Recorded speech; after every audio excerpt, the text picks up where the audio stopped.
Los problemas sociales son algo que nos deberían interesar a todos, no solo a los estudiantes o a los políticos, sino a toda la población en general. Es por eso que creamos Equilibrio en Podcast, un podcast donde podrás encontrar conversaciones acerca de la economía, la política, la filosofía y hasta las finanzas para acercarte un poco más a la realidad y al entorno en el que todos vivimos. Creemos en la socialización del conocimiento, por eso distribuimos este podcast en diferentes plataformas, para que llegue a muchas personas y todos puedan tener acceso a la información que acontece hoy en día. Porque enunciar los problemas es un acto de rebeldía. Bienvenidos a Equilibrio en Podcast. Hola a todos y bienvenidos a un nuevo episodio de The Equilibrio en Podcast. En esta ocasión me encuentro con Elliot, mi amigo. Elliot, ¿cómo estás el día de hoy? Hola Pau, la verdad estoy muy feliz de estar aquí una semana más con todos ustedes. Ya es el quinto capítulo, no, perdón, el El sexto sexto. capítulo. Esto se está pasando muy rápido, pero pues siento que todo va bien, ¿no? Está fluyendo muy bien este proyecto. Sí, tenemos muchos temas muy interesantes por discutir el día de hoy. Creo que el tema de este capítulo es pues muy importante porque influye en la vida de todos los mexicanos y de la mayoría de la población mundial, porque pues es el régimen político que impera en nuestros días mayoritariamente, ¿no? Y estoy hablando de la democracia.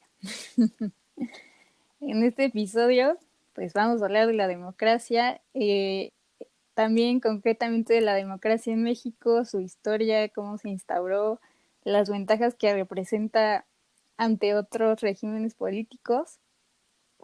Y pues nada, también lo llevaremos a la coyuntura nacional que estamos viviendo hoy en día.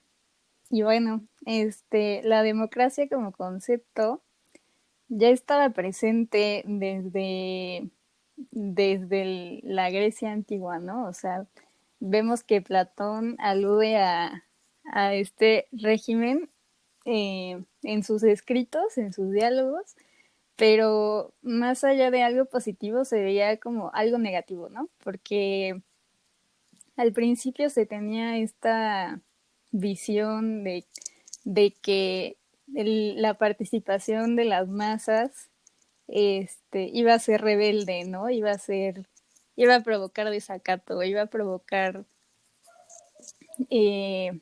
pues muchas confusiones, muchas contradicciones, y es por eso que en ese primer momento se repudia la democracia y más bien se inclinan los autores clásicos hacia la aristocracia, más que nada, ¿no? Que la aristocracia pues es el gobierno de digamos, aquellos preferidos por el sistema, ¿no? Porque se pensaba que ellos podían gobernar mejor, porque estaban más en contacto con las altas cúpulas del poder, etcétera, etcétera. Y pues bueno, esta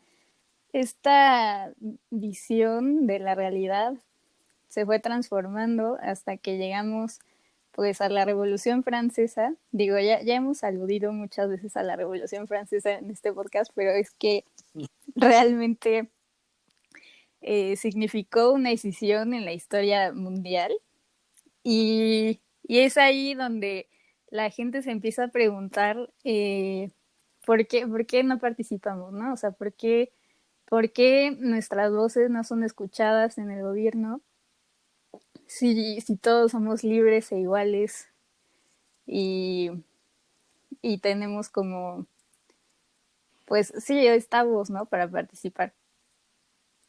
Entonces es ahí cuando se empieza como a modelar esta idea de la democracia. Y pues bueno, en nuestro país, concretamente, la democracia es algo relativamente nuevo. Porque, por ejemplo, pues antes de la Revolución Mexicana estaba Porfirio Díaz, ¿no? Que fue un dictador y gobernó casi 30 años. Este, y pues había, o sea, tenía todas las características de un dictador, ¿no? O sea, no había libertad de expresión, no, obviamente la gente no podía participar, etcétera, etcétera. Y bueno, la democracia en México, o más bien la idea de la democracia, comienza cuando Madero toma la presidencia en 1911. Y es que solo él enarbola estas ideas de la no reelección, de la democracia, etcétera. Pero los que le procedieron no compartían este sentimiento democrático porque pues el país estaba derrotado por la revolución, estaba en ruinas, estaba en proceso de construcción, una nueva nación-estado, y pues no se pensaba que la democracia fuera, fuera un sistema mediante el cual se pudiera gobernar a un país que pues en realidad necesitaba un estado fuerte, ¿no? Entonces, fue con la introducción del Partido Nacional Revolucionario en 1929 que ya se empieza a vislumbrar un poco la apertura democrática, digo que no fue totalmente, o sea, fue la inserción de un primer partido político, pero pues luego se convirtió en el PRI, en el Partido Revolucionario Institucional, y gobernó sin aparente oposición 70 años, por ¿no? Más más o de menos. 70 años. Es por eso que la democracia en México es relativamente nueva, ¿no? Porque, por ejemplo, no fue hasta 1989, 1990, que se construyeron las instituciones electorales adecuadas para llevar a cabo una democracia en el país, como son bueno, en su tiempo el Instituto Federal Electoral y el Tribunal Electoral. Además de que en las elecciones de un año antes de 1988 se dio la tan famosa caída del sistema que le dio la victoria a Carlos Salinas de Gortari Salinas de Gortari, y sí, no a un clásico. Cuauhtémoc Cárdenas, que, que al principio pues iba ganando las elecciones, ¿no? Claro. Entonces es dentro de este contexto que México se empieza a formar como un país democrático. Y no es hasta 1997 que se dan las reformas necesarias en el INE para que se puedan construir las condiciones de equidad necesarias para tener pues unas elecciones más o menos parejas, ¿no? Lo interesante de la democracia en México es que no hay tanta participación, primero a la hora de votar. Digo que ya explicaré más adelante qué es la democracia. O sea, spoiler, no es solo ir a votar. este, pero bueno, la mayoría, no es la mayoría de la población la que va a votar primero, y los presidentes electos hasta Felipe Calderón ganaron, bueno, no, hasta Peña Nieto, perdón, y ganaron con un margen menor al 40%, ¿no? O sea, de los que fueron a votar, a lo más 40% votó por ellos, o sea, no era la mayoría de la población que querían al presidente electo, ¿no? Y por eso es que yo considero que la verdadera democracia, digo, ya me voy a escuchar muy unlover, pero no lo soy, pero así lo veo yo. La verdadera democracia no se dio sino hasta 2018, que López Obrador ganó con el 53% de los votos. Claro. Entonces, creo que es que han habido varios rumores de fraudes electorales, ¿no? No solo el de 1988, que digo, es un hecho, sino también el de 2006, ¿no? Con Felipe Calderón, que digo, me voy a abstener de dar mi opinión acerca de eso, pero bueno, también es un fraude electoral rumorado. Eh, y bueno, es así como se ha construido la democracia en nuestro país. Es una democracia relativamente nueva y por lo mismo eh, ha, ha tenido promesas sin cumplir para los ciudadanos. Ahora, ustedes todos nos preguntamos qué es la democracia, ¿no? Y es que la democracia, como mencioné anteriormente, no es solo ir a votar cuando hay elecciones para diputados, senadores, gobernadores, hasta el presidente de la República, ¿no? La democracia es un régimen político, en palabras de José Goldenberg, que fue el primer consejero electoral del INE, lo cito, es el régimen político que busca ofrecer un marco institucional y normativo para la expresión, recreación, competencia y convivencia de la diversidad. En este sentido, la democracia, para mí, es el único sistema que, que reconoce que la ciudadanía es heterogénea y que por lo tanto sus intereses también lo son. Por lo que pues, la democracia da causa a estas diferencias y las pone como máxima para la convivencia social, ¿no? Para que haya una buena democracia, no es suficiente que haya una democracia, digamos, participativa. Y con esto me refiero pues, a salir a votar, etcétera, etcétera, sino que también es la población, es la sociedad civil la que debe de construir la democracia, ¿no? A través de su voz, a través de las instituciones que existen en el país. Entonces la democracia es un entramado de muchas situaciones muy complejas que finalmente constituyen, pues, para mí, el mejor régimen político que ha habido hasta ahora. ¿En México o en todo el mundo? Pues en todo el mundo, porque, o sea, en realidad la democracia desde el liberalismo, fue la máxima, ¿no? Fue el máximo ideal a perseguir y no ha habido otro desde entonces. Así que, pues para mí, digo, ya discutiremos más adelante las desventajas, y las promesas incumplidas que ha tenido la democracia, pero pues hasta el momento, sí, ese es el mejor régimen político que existe.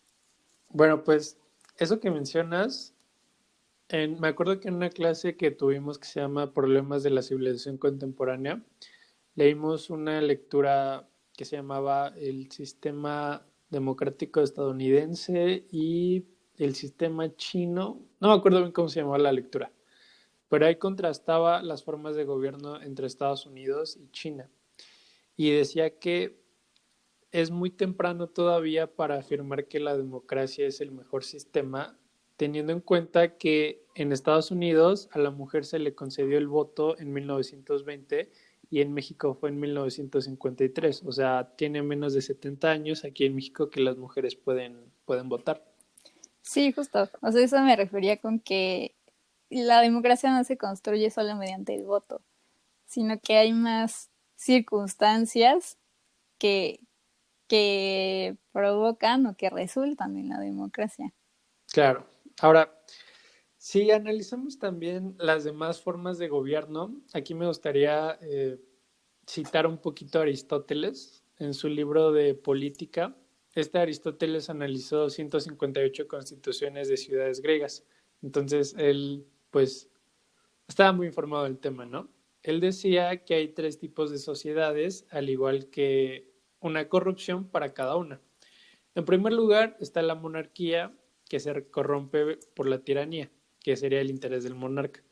En segundo lugar está la que tú ya habías mencionado, la aristocracia, que es el gobierno de los que son, entre comillas, superiores por nacimiento, no sé si lo pueda definir así, y se corrompe en la oligarquía, que es el interés de los ricos.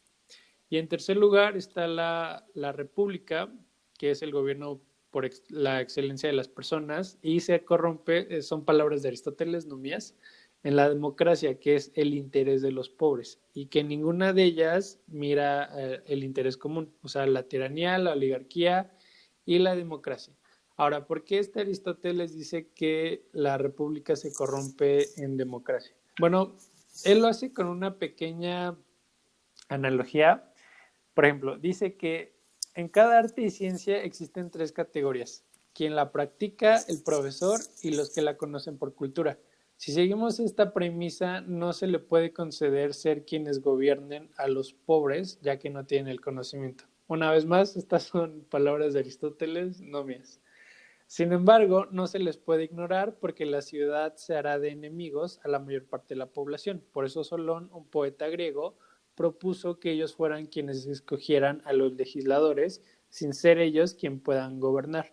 Aquí tengo que hacer un pequeño paréntesis para enfatizar que Aristóteles era un amante del término medio, por eso tiene un pequeño rechazo hacia los pobres, y también dice que la democracia será mejor en aquellas ciudades en donde la clase media sea más numerosa, porque la clase media no codician como los pobres los bienes ajenos, ni lo suyo es codiciado por los demás como los pobres codician a los ricos. Aquí creo que un tema de discusión importante sería si la democracia es un buen régimen político para todos los países en todo el mundo. No sé qué opines sobre eso. La verdad, aquí algo muy importante destacar es, pues, si analizamos lo que decía Aristóteles, que no es buena idea darle la palabra a personas que no tienen el conocimiento, pues tiene algo de cierto, ¿no? Es decir, es buena idea tener un régimen político en un país como México, donde ya lo decíamos en capítulos pasados, ¿no? Más del 50% de la población que mantiene al país, es decir, la población económicamente activa, que son como 27 millones de mexicanos en este país que ganan menos de 6,000 pesos al mes. Les podemos dejar decisiones tan grandes a aquellas personas que lamentablemente y lo más probable es que no tengan una educación la suficientemente adecuada para tomar estas decisiones. Y, No sé qué opinas al respecto. híjole, yo creo que ese es un tema que he escuchado muchísimas veces a lo largo de mi vida. Y pues sí, sí tengo una opinión acerca de eso, ¿no? O sea, creo que finalmente, por ejemplo, ¿por qué Cuauhtémoc Blanco es un gobernador? ¿O por qué Exacto, este Meyer era diputado? O sea, si estos personajes están en la vida política y construyen decisiones, toman decisiones, es porque representan al pueblo, a una parte de la población. claro. Digo que si no tienen estudios universitarios, que si no tienen la prepa, que si solo tienen la primaria, etcétera, etcétera, al final nuestros representantes son un reflejo de nosotros mismos. Entonces, si por ejemplo pusiéramos la absurda idea de que no, pues todos los diputados deben de tener al menos un título universitario. Pues es que la mayoría de la población no tiene un título universitario. Entonces, o sea, aquí se quedarían subrepresentados, ¿no? O sea, al final de cuentas, nosotros elegimos personas para que representen nuestros intereses, para que representen la realidad en la que vivimos. Y, y justo esa es, creo que, una de las ventajas más grandes de la democracia. Que como dije anteriormente, es un sistema que reconoce que la población es heterogénea. O sea, hay de todo un poco.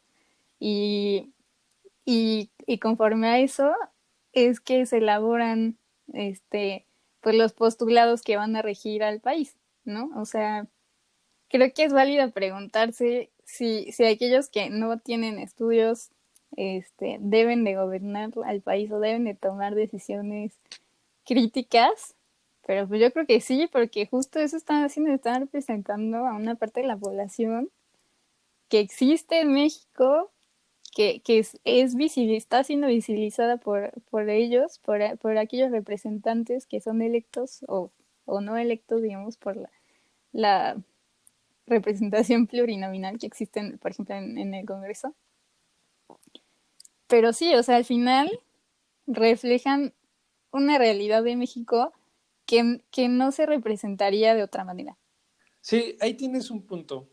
Bueno, en lo personal creo que la democracia no funciona tan bien en países tercermundistas como el nuestro, porque si nos vamos a países, bueno, no es que Estados Unidos tenga un sistema perfecto, ¿verdad? Ahí su democracia tampoco es la mejor que digamos. Pues la democracia de Estados Unidos es la más vieja de todas.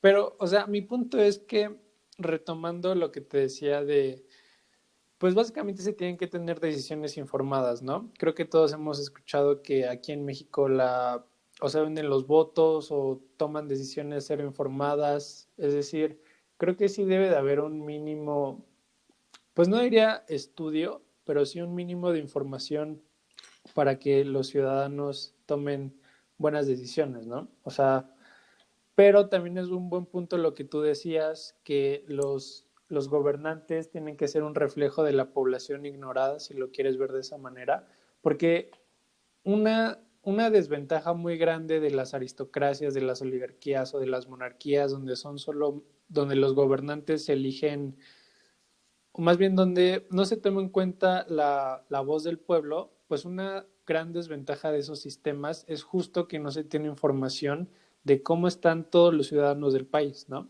Que no pasa con la democracia porque todas las personas al tener voz y voto, pues obviamente cada una va a exigir los problemas que tiene, ¿no? Y de esta manera, pues sí se tiene una información más rica en ese sentido, donde los gobernantes tienen más clara todos los problemas que están pasando en el país, a que si fuera pues un sistema monárquico. Y, o sea, creo que, bueno, de hecho, o sea, justo por lo que mencionas de que deberían de tener como una noción o un conocimiento de la realidad, pues es que, por ejemplo, en la Constitución se pide que si quieres ser diputado, si quieres ser gobernador, etcétera, etcétera, haya recibido un mínimo de tiempo en la localidad que quieres representar, ¿no? Por ejemplo. Mm. Este, entonces sí, o sea, por ejemplo, ¿por qué eligen a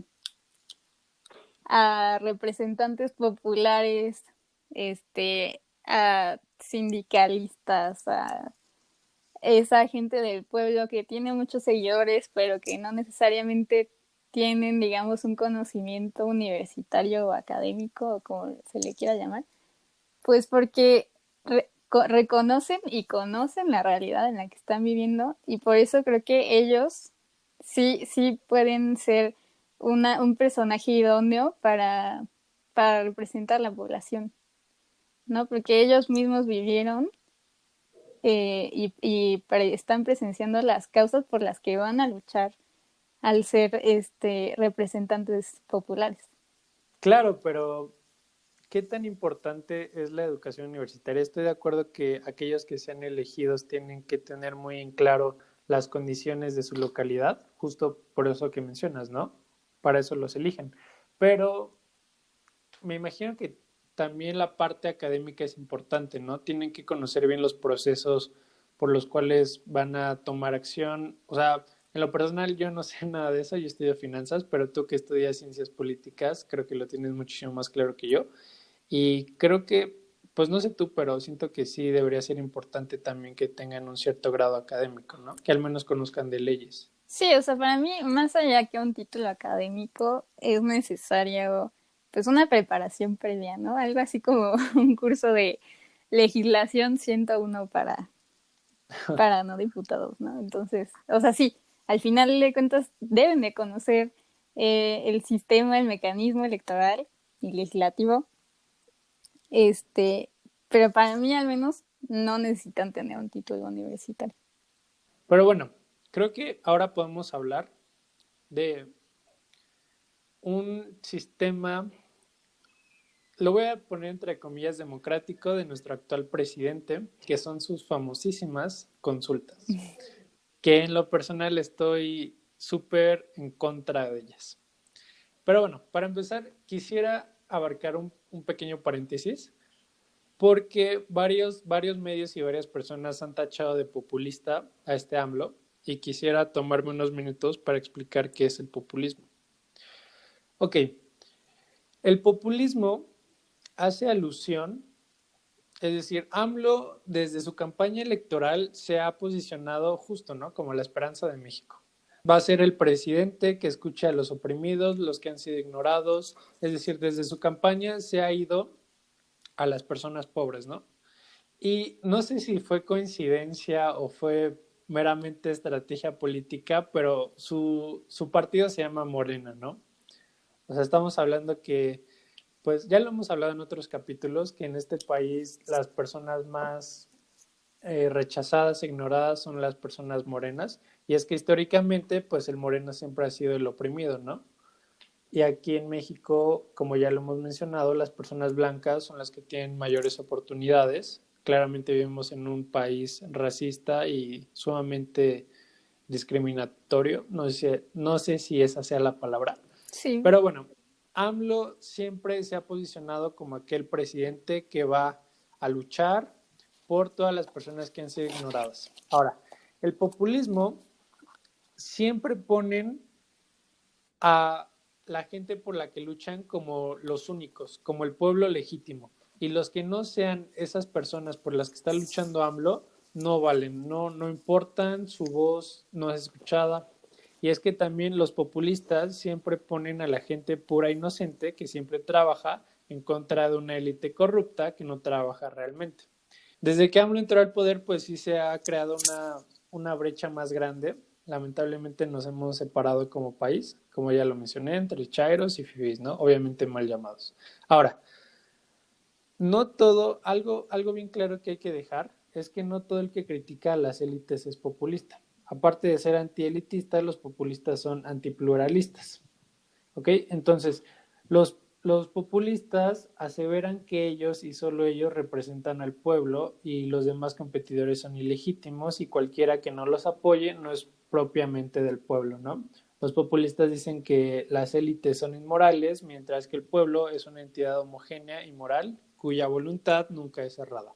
Entonces, muchas personas han tachado de populista a AMLO porque mencionan que solo quiere a su gente, a los que siempre han sido ignorados, que es la gente de bajos recursos económicos y que no pela a los demás, ¿no? Simplemente pues que odia a los fifís y todo eso. Entonces, un punto aquí muy importante es que una vez que un presidente sea elegido, pues se convierte en el representante de la nación, ¿no? Y no solo por las personas que votaron en él.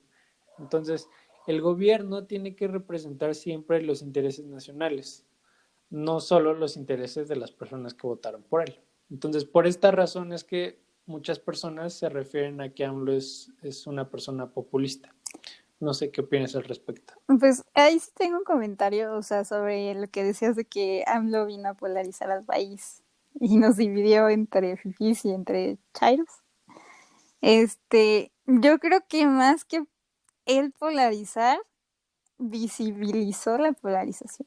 O sea, nosotros ya estábamos divididos desde antes. O sea, ya la élite, digamos, tecnócrata, aunque yo pertenezca a esa escuela, existía, o sea, era una realidad.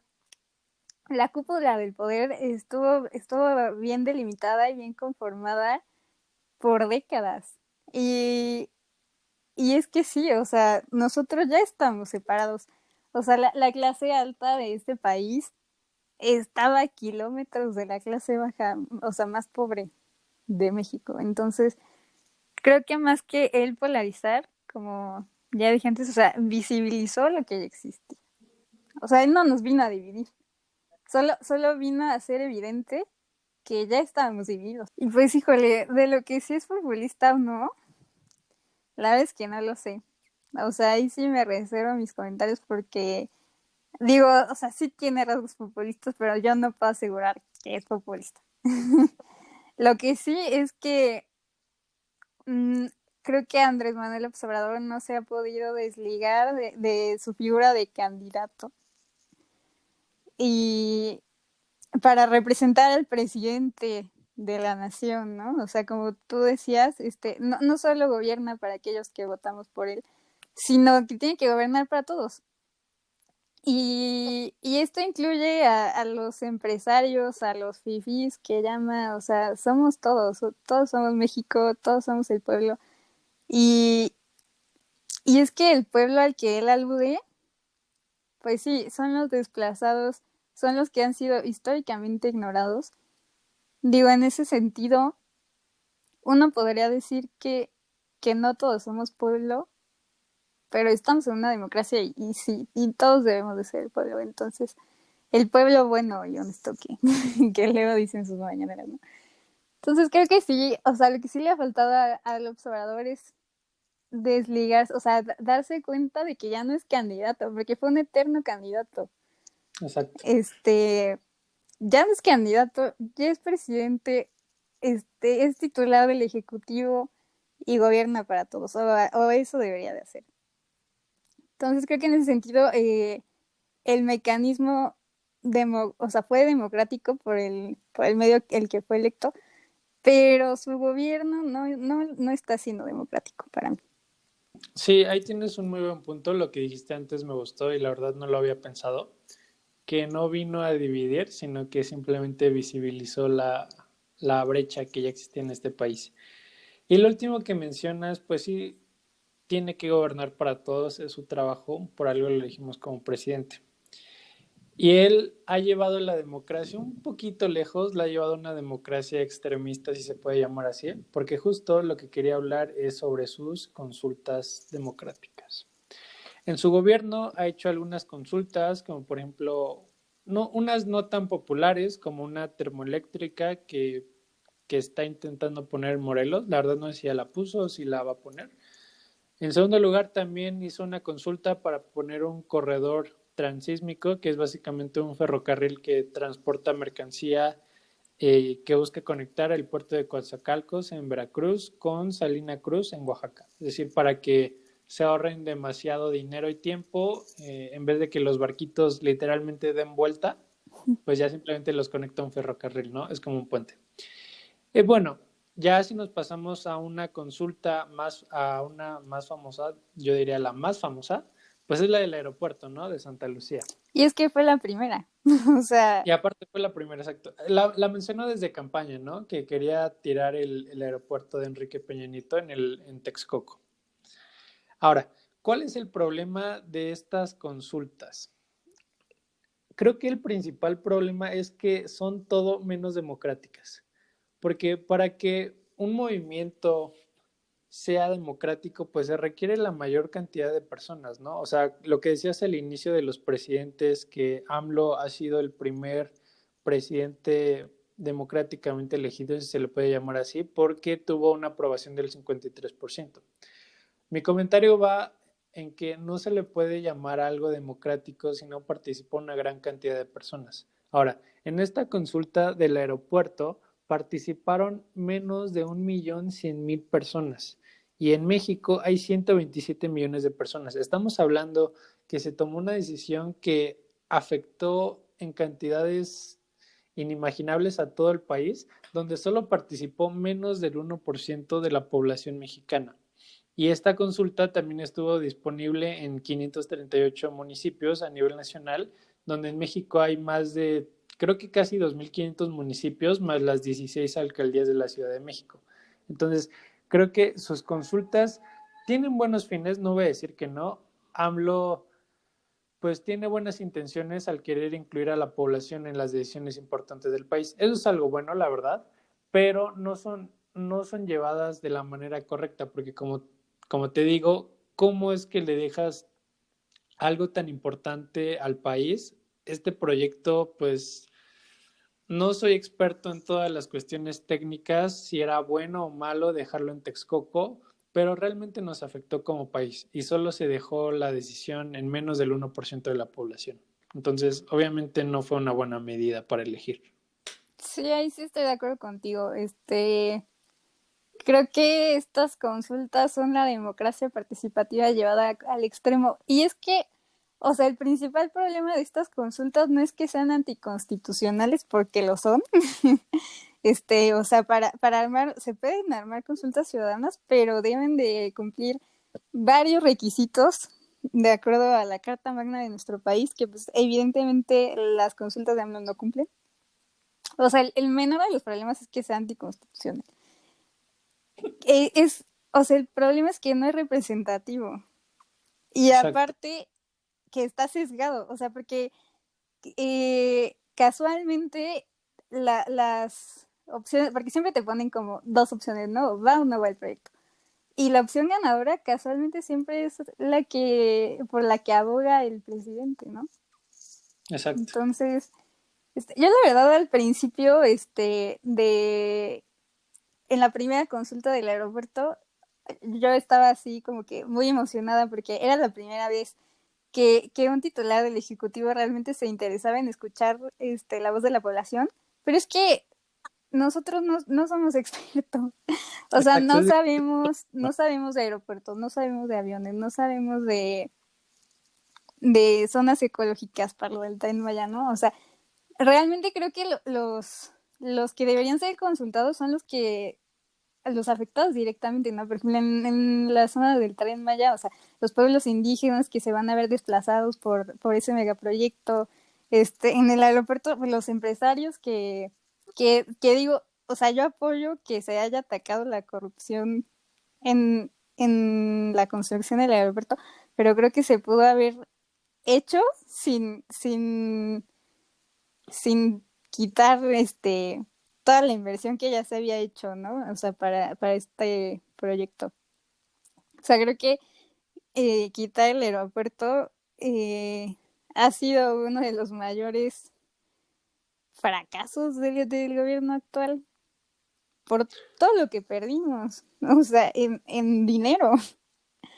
Ahí tocas dos puntos muy importantes. El primero de ellos es que sí, evidentemente, como ya mencioné, tiene buenos fines. No, no es culpa de AMLO querer incluir a toda la población en decisiones importantes, pero es un error porque, como ya mencionabas, no se le puede dejar esa decisión tan grande al pueblo común, si lo queremos llamar de esa manera. No dudo que de las personas que participaron, algunos eran expertos en el tema, pero era realmente una fracción mínima. Esos proyectos se tienen que analizar y justo para eso lo elegimos, ¿no? Si elegimos a un representante, es justo para que nos represente en estas decisiones tan importantes, para que él lo analice con todo su equipo, para que recurra a expertos de la materia. Es decir, cuando se hizo esta consulta en Santa Lucía ni siquiera se contaba con una MIA. La MIA es la manifestación de impacto ambiental, que es un estudio muy complejo que se tiene que hacer para ver si el lugar donde se va a instaurar un proyecto tiene todas las condiciones ecológicas necesarias y pues qué va a pasar con todo ese ecosistema que industrialicen, ¿no? Entonces ni siquiera se tenían los estudios ecológicos necesarios y él hizo esta consulta. Aparte, pues es un tema muy complejo, ¿no? Tienes que analizar todas las cuestiones ecológicas, las cuestiones de la población, también obviamente afectó a las personas de alrededor. Y el segundo punto importante que tocas, pues es básicamente toda la inversión que tiró a la basura, ¿no? Y creo que una de las desventajas de México es que no hay una planeación por parte de los presidentes. Y creo que el ejemplo más claro es justo este aeropuerto, porque está un partido por 6 años, hace lo que quiere, llega otro partido los siguientes 6 años y deshace lo que hizo el partido anterior porque no hay una planeación como en otros países sobre México. Tampoco muchas veces no hay una planeación en la urbanización, por eso luego tenemos calles, edificios que son completamente distintos por ejemplo, ciudades en Europa o en Estados Unidos donde vemos ciudades bonitas que están bien planeadas, pues no pasa aquí en México, ¿no? Porque está un presidente por 6 años, tiene sus proyectos, llega el otro y pues tira todo, ¿no? Y el mejor ejemplo es AMLO, que tiró un megaproyecto como el aeropuerto de Texcoco. Aquí no vamos, bueno, al menos yo no voy a discutir si fue buena idea o mala idea, porque la verdad no sé mucho del tema, pero lo que se hizo fue tirar demasiada inversión que ya estaba, ¿no? Sí, digo, yo sí tengo un gran problema con compararnos con Europa y con esas potencias, o sea, porque no en nuestro contexto, pero, o sea, sí entiendo la idea de que no hay perspectiva a largo plazo de ningún gobierno. O sea, porque todos quieren hacer cosas que se cumplan en ese mismo sexenio para poder Exacto. tomarse la foto y decir, yo lo hice, yo lo construí y gracias a mí está esto ahora. Y eso nos lleva pues a que realmente, como dices, no haya una planeación estratégica por parte de los gobernantes, ¿no? O sea, porque es que por eso, o sea, hay especialidad, hay carreras en políticas públicas, o sea, hay economía, o sea, es justo por eso que nosotros que, digo, no sabemos de los temas que se ponen a consulta, pues no podemos opinar porque pues no tenemos el conocimiento, o sea, por eso hay secretarios de Hacienda, por eso está el secretario de Telecomunicaciones, por eso bla, bla, bla, o sea, son ellos los que tienen que tomar las decisiones. No tenemos por qué hacerles el trabajo, nada más porque queremos o no que se haga algo, ¿no? O sea, necesitamos un análisis completo de todas las circunstancias, de todas las situaciones complejas que atraviesan a los proyectos y con base en eso, pues ya decidirán las autoridades. Pero nosotros que no somos especialistas, pues creo que no tenemos cabida en esa votación, digamos. Exacto. Y otro punto muy importante que tocaste es que no se tiene una visión a largo plazo por parte de nuestros presidentes. Como dices, siempre se quieren tomar la foto lo más rápido posible. Y creo que ese es un reflejo también de que nosotros siempre como sociedad queremos resultados inmediatos, ¿no? O sea, apenas, no es por defender a AMLO ni mucho menos, pero lleva 2 años en el poder, o desde el día uno, ¿no? Ya le estaban exigiendo cosas y es tipo, oye, aguanta, apenas lleva un día, no va a cambiar México en un día. Independientemente de todo lo que hayan hecho los partidos anteriores y no ven tan a largo plazo. Por ejemplo, no hay tanta inversión en la educación o no hay proyectos tan fuertes en la educación como en la infraestructura, porque no es muy visible a corto plazo todos esos efectos, ¿no? Realmente vas a ver esos resultados de dichas políticas en 20 años cuando esa generación ya se haya graduado. Entonces también es un problema, aparte de que no hay planeación, que siempre los proyectos que realizan los políticos son a corto plazo para que tengan una buena aceptación por parte de las personas. Y digo, no es culpa de los políticos, creo que aquí es culpa que como sociedad ya queremos todo a corto plazo y no vemos nada a largo plazo. Sí, pero pues creo que, o sea, justo por eso es que no se ha podido, pues, establecer una continuidad en los proyectos, ¿no? O sea, como dijiste antes, cada quien hace y hace lo que quiere. Entonces, si realmente queremos reconstruir el país y si realmente queremos, pues, cambiar nuestro entorno y las cosas que suceden en él, pues creo que sí debe de haber una continuidad en los proyectos, aunque a ti no te toque inaugurarlo, aunque a ti no te toque, ¿sabes? O sea, Exacto. sí se deben de continuar, porque en realidad, o sea, los grandes proyectos y las grandes cosas, pues no se hacen en un día, o sea, requieren de una planeación estratégica, cuidadosa, ¿no? Con muchos consultores, con muchos analistas, y y pues realmente esos son los proyectos que valen la pena, al final de cuentas. Exacto. Pero bueno, que todas las circunstancias que ya narramos anteriormente, pues al final es lo que constituyen a la democracia, que sí nos falta mucho por hacer, que sí nos falta mucho pues, a participar, que, que nos hace, digo, gracias, o sea, ya nos hace falta un instituto electoral transparente porque ahora lo tenemos, este, pero pues sí tenemos un largo camino por recorrer si queremos alcanzar todas las promesas que tiene la democracia para la sociedad, ¿no? Pero bueno, pues eso ya fue todo por el episodio de hoy.